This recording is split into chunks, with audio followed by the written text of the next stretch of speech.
situation again, and then I'm the victim in the situation. And that was a very difficult place to look at myself from. And I think, if I could just interject here, I Sure. think something that happens a lot for people is that, when they've had a trauma or, a lot of challenges as children, especially, we develop coping mechanisms.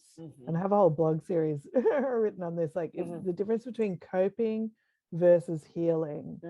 And coping mechanisms tend to be behavioral things that are a way we cope with the pain and the trauma, but they're still energetically contained with the trauma. Yeah. Whereas healing moves us beyond the trauma. And compulsive behavior, defaulting to anger, overthinking, depression, nervousness, anxiety. A lot of these are actually coping mechanisms. There were things developed, by a younger version of us with accessing the best tools that version of us had at the time. Right. But they're often suppressive.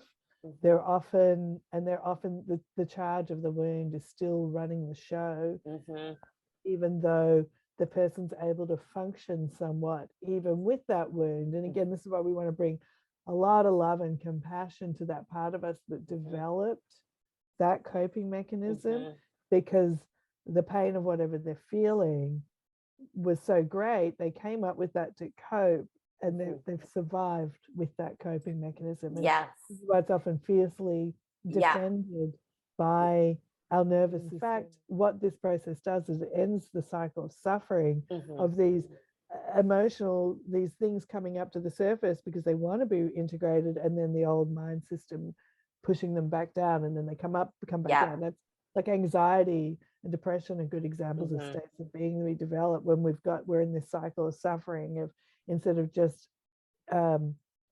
understanding that you just need the courage to feel things, sometimes just for a short amount of time. And that will bring forward the change. Fun. I mean, at the end of the day, I know it sounds terrible, but when you do make those discoveries, it is liberating. It's empowering. Well, that's what's so cool if you just can get comfortable, because then you get the gifts of it often pretty quickly, because you're changing that. And that's what I'm saying. When I was really delving into these emotions, so many of my issues, actually, my real world issues, actually lifted. Even though I went through I'm actually, whenever things are going wrong, quote unquote, in my life, I'm down for it now. I'm like, let's get in there, because I'm so good now at feeling uncomfortable emotions. They last seconds instead of years of anxiety as I was resisting things, years of and thank you for bringing up the stuff about the improved relationships. It's definitely something that can happen. I mean,